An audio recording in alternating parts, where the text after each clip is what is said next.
Welcome back to the channel Banking Sarathi. So guys, आज की इस वीडियो में हम डिस्कस करने वाले हैं 6 मार्च का द वोकैब जिसमें हम कवर करेंगे आज की बहुत ही इंपॉर्टेंट वोकैबुलरीज। तो चलिए बिना किसी देरी के वीडियो को स्टार्ट करते हैं।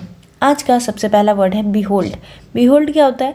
ये एक वर्ब है जिसका मतलब होता है सी और ऑब्जर्व समथिंग और समवन और समथिंग, यानी किसी भी चीज़ को देखना या ऑब्जर्व करना, ध्यान से उसे समझना, किसी भी चीज़ को या किसी भी पर्सन को, उसे हम कहते हैं बीहोल्ड करना। सिनोनिम्स क्या हो जाएगा? कंटेम्पलेट या कंसिडर।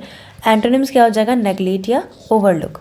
याद करने की ट्रिक देखिए, वो अपने चाइल्डहुड के फ़ोटो को होल्ड करके बीहोल्ड कर रही थी, यानी वो अपने चाइल्डहुड के फ़ोटो को पकड़ कर क्या कर रही थी? उसे बीहोल्ड कर रही थी, यानी देख रही थी, ऑब्जर्व कर रही थी।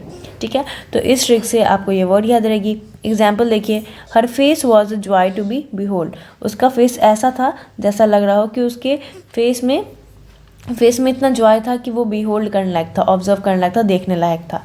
ठीक है, तो यहाँ पर हम देखा कि इस वर्ड को हम सेंटेंस में किस तरह से यूज़ करेंगे। मूव करते हैं नेक्स्ट वर्ड पे। नेक्स्ट वर्ड है कॉन्स्ट्रेन। कॉन्स्ट्रेन क्या होता है? ये एक वर्ब है जिसका मतलब होता है कंपेल और force someone to follow a particular course of action, यानी किसी को कंपेल करना, फोर्स करना, किसी को कोई एक पर्टिकुलर काम करने के लिए, पर्टिकुलर तरीके से कोई काम करने के लिए, उसे हम कहते हैं कॉन्स्ट्रेन करना। सिनोनिम्स क्या हो जाएगा? कंपेल या कोर्स। याद करने की ट्रिक देखिए, ट्रेन में टीटी फाइन भरने के लिए चिंटू को ट्रेन में टीटी ने फाइन भरने के लिए चिंटू को कॉन्स्ट्रेन किया। ठीक है, टीटी ने कॉन्स्ट्रेन किया यानी कि फाइन भरने के लिए उसे फोर्स किया। तो इस ट्रिक से हमें ये वर्ड याद रहेगी। एग्जाम्पल देखिए, children are constrained to work in the way the book dictates. जैसा बुक कहता है उस तरीके से ही चिल्ड्रन को काम करने के लिए कॉन्स्ट्रेन किया जाता है, यानी फोर्स किया जाता है कि जैसा बुक में लिखा है आपको वैसा ही फॉलो करना है, वैसे ही काम करना है। ठीक है, तो यहाँ पर हमने देखा कि इस वर्ड को हम सेंटेंस में किस तरह से यूज़ करेंगे। मूव करते हैं नेक्स्ट वर्ड पे। नेक्स्ट वर्ड है इन्फर्मिटी। इन्फर्मिटी क्या होता है? ये एक नाउन है जिसका मतलब होता है फिजिकल और मेंटल वीकनेस।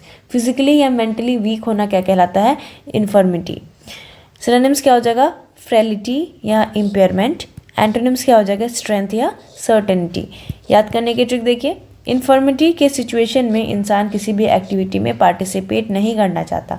अगर कोई मेंटल या फिजिकल वीकनेस होती है तो उस सिचुएशन में इंसान को कोई भी एक्टिविटी, कोई भी काम करने में, पार्टिसिपेट करने में अच्छा नहीं लगता है ना।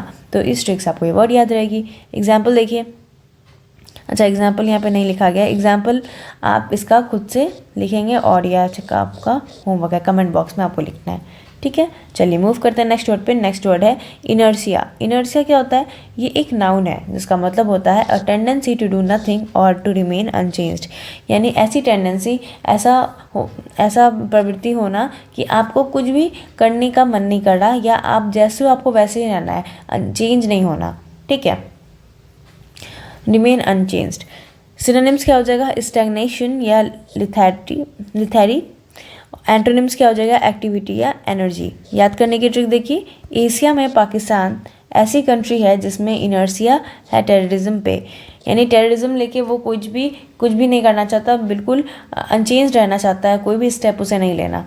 ठीक है, तो इस ट्रिक से आपको ये वर्ड याद रहेगी। एग्जाम्पल देखिए, we had a feeling of inertia in the afternoon. Afternoon के टाइम हमें कैसी वाली फीलिंग आती है? इनर्शिया वाली फीलिंग आती है, यानी कुछ भी करने का मन नहीं करता। तो यहाँ पे हमने देखा कि इस वर्ड को हम सेंटेंस में कैसे यूज़ करेंगे। मूव करते हैं नेक्स्ट वर्ड पे। नेक्स्ट वर्ड है स्टेप अप। स्टेप अप क्या होता है? ये एक फ्रेजल वर्ब है जिसका मतलब होता है इंक्रीज द अमाउंट, स्पीड और इंटेंसिटी ऑफ समथिंग, यानी किसी भी चीज़ का अमाउंट इंक्रीज करना, उसका स्पीड इंक्रीज करना या उसकी इंटेंसिटी यानी तीव्रता बढ़ा देना क्या कहलाता है? Step up. सिनोनिम्स क्या हो जाएगा? इंक्रीज या इंटेंसिफाई।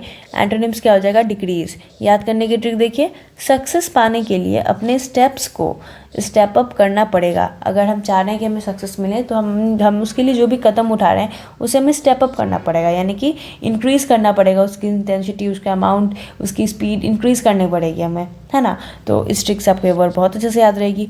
एग्जाम्पल देखिए, we need to step up production if we want to complete the target on time.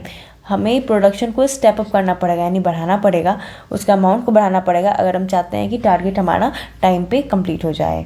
तो यहाँ पे हमने देखा कि इस वर्ड को सेंटेंस में हम कैसे यूज़ करेंगे। तो उम्मीद करती हूँ आपको सारे के सारे वर्ड्स इंपॉर्टेंट लगे होंगे और ट्रिक्स आपको सारी हेल्पफुल लग रही होंगी और वर्ड्स को याद करने में आपकी मदद करनी होंगी। तो अगर वीडियो आपको अच्छी लगी तो वीडियो को ज़रूर लाइक करें और अगर आप चैनल पर नए तो चैनल को ज़रूर सब्सक्राइब करें और ये वीडियोज़ को अपने फ्रेंड्स और रिलेटिव के साथ भी शेयर करना ना भूलें। सो दिस फॉर टुडे, मिलते हैं नेक्स्ट वीडियो में। Thank you and have a nice day.